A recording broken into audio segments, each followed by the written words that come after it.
What's up, everybody? Bet you didn't expect to see me here, did you? Look what we got. Got a little spot. Doing some surf fishing this morning. It is cloudy, misty, rainy. It's all coming right there. Probably about to get wet. But the fish are biting, and I'm not gonna stop right now. So, just catching some stuff right out here in the surf. You may not care about this, but I'll turn the camera around and kind of explain what I'm doing, why I'm fishing here, and maybe we'll catch another fish. Stay tuned. So, me and my dad came out here the day before yesterday, and we were doing some surf fishing pretty much in this exact spot. The place we're staying is, you can see that little trail right there, and then you cross the street. So, we caught some pretty good fish, and every time I'm trying to surf fish, there's certain things you want to see when you're looking for a spot to surf fish, because a lot of people say, well, I just can't feel it, I can't, you know, I'm just throwing against the waves and this and that and this and that, and that is true to a certain extent. But I came out here again this morning, and the tide is actually just starting to go back out. And if you'll look right here, you'll see the waves are coming up crashing right here. That means that there's a terrain change, right?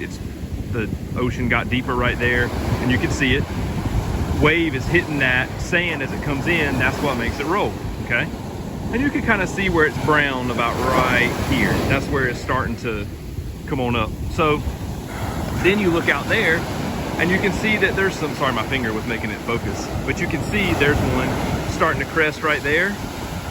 So that means there's a slight terrain change in there as well. But then right here in the middle is pretty flat. It stays out there. That means there's a pretty deep bowl or channel or something, because see, there's one, see, it's crashing out there, then it flattens back out, and then it comes up here and crashes again, okay? So you know it's pretty deep right there. See, there's two, right? That's what you just saw. So that's what you kind of want to look for, or look for a place where the waves are breaking on this side and the waves are breaking on this side, but then nothing's in the middle. That means there's a deep spot there too. I think that's a bowl. This is a channel, technically, I think. So I came out here this morning and I was looking at it, just trying to figure out, you know, because there was just a couple right here. They left. They weren't catching anything. And a lot of people also think that you have to throw it a mile out there. I'm going to throw it out in just a second. I'm going to set my camera up and hope it doesn't fall in the water. But I'm going to throw it out, and I'm just going to throw it just probably 20, 30 feet out there. Not far at all. And now they're not giants, but I did just catch a nice sea mullet. I'll take you up here and show you that. And that's what we caught the night before. Was some sea mullet, and my dad caught the biggest sea mullet I've ever seen in my life. I didn't even realize they got that big.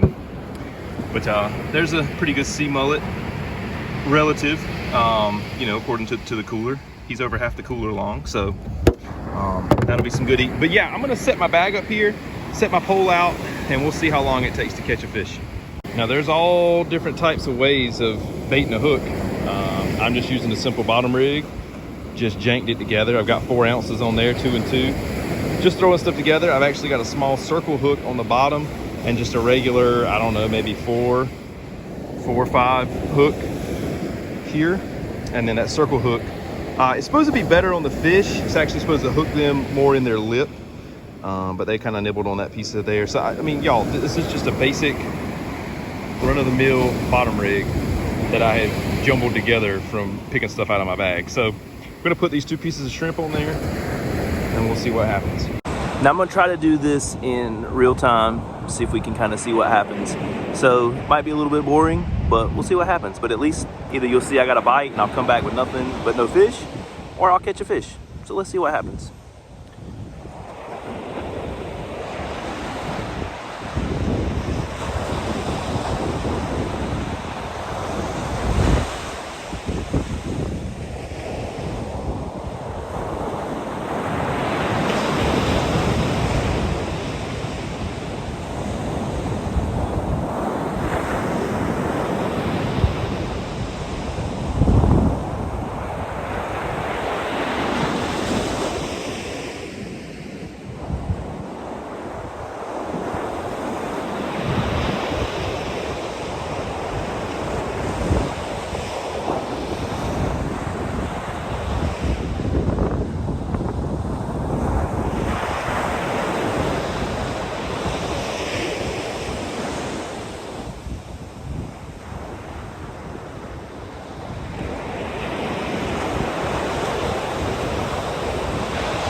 go, just like that. Got a little spot. You can see he bit that circle hook. You can see how it got him right in the lip. They're supposed to do that, and they're supposed to be easier to get them off so you don't kill them. Now, for a lot of people, he's big enough to cut the head off and fry. We've actually been fortunate and caught some fish. And I tend to err on the side of caution. I tend to let a lot of spot go back. They got to be about as big as my hand. He's not, but he's definitely edible. If you were hungry, he would do it. So anyway, hey, that worked out good. That took 1 minute and 45 seconds according to this. So yeah, pretty neat. Let's get him off, put him back.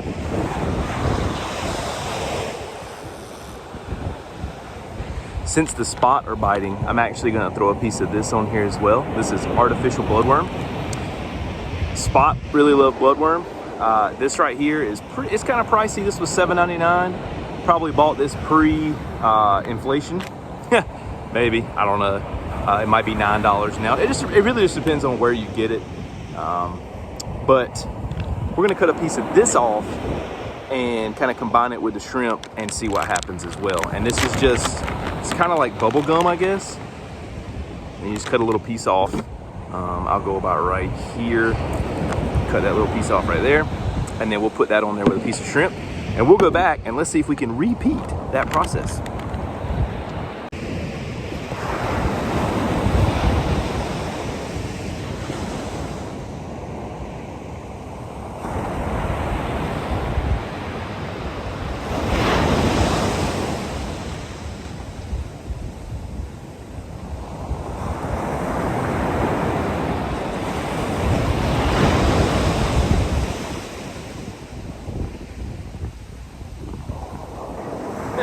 Well, I think that answers that.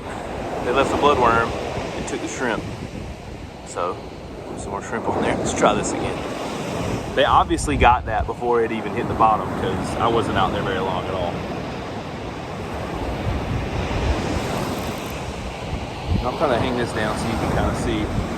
There's all kinds of ways, y'all, of baiting hooks. You know, some people take the shell off. I take the shell off the shrimp. It's easier to hook that way. I don't know. Some people just hook it through once. I actually hook it through, then I twist it, and I hook it through again. There's no right or wrong way, y'all. You know, you can watch all these videos, all these quote-unquote professionals, and they know what they're talking about. They do. But there's all kinds of ways of doing it. You can catch fish any old way. You can come out here with a bamboo pole and a line if you want to. If the fish are there, they'll be there and you'll catch them.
Again, this proves my point. I think they like that bottom one better. I'm sorry if that was the most boring 5 minutes you've ever had. I also just lost a weight. Just realized that.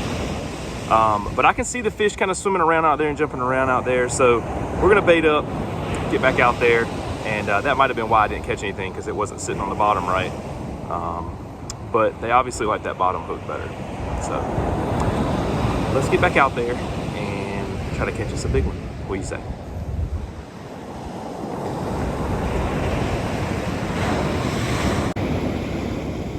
All right, we got us a little black drum here.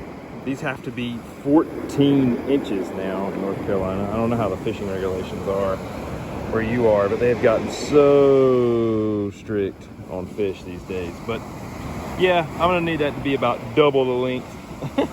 But it's fun to catch, and he liked that bloodworm, which was pretty cool. So yeah, we're gonna get him off and throw him back, but yeah, they got to be 14. But these are really, really good. Used to, you could keep a whole cooler full of, you know, 8, 9, 10-inch drum, but commercial fishermen, not commercial, but the netting, the drag netting is what's limiting flounder and drum and all that stuff. So it's unfortunate, but anyway, let's throw him back. Also, rain's picking up a little bit too. Starting to get wet, but the bite's still here. So we shall stay.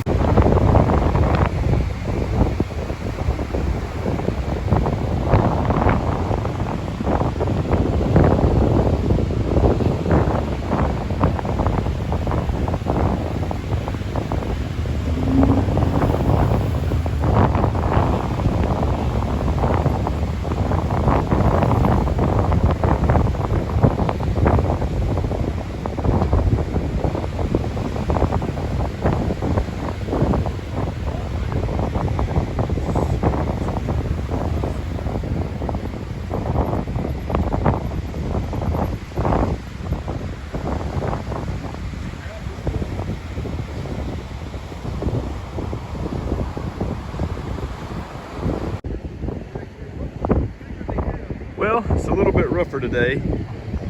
Lots of seaweed. We're out here at the point at Oregon Inlet. This is the new Bonner Bridge they built going over. You go this way, you go to Cape Hatteras, down to Ocracoke, all that. Lots of seaweed today. The ocean, I mean, with the snap of a finger, the ocean switched, and it's rough. But you ever hear about people going out Oregon Inlet fishing? This is where they come through. The marina is back over this way. They come through here and then out this way, and it's pretty rough.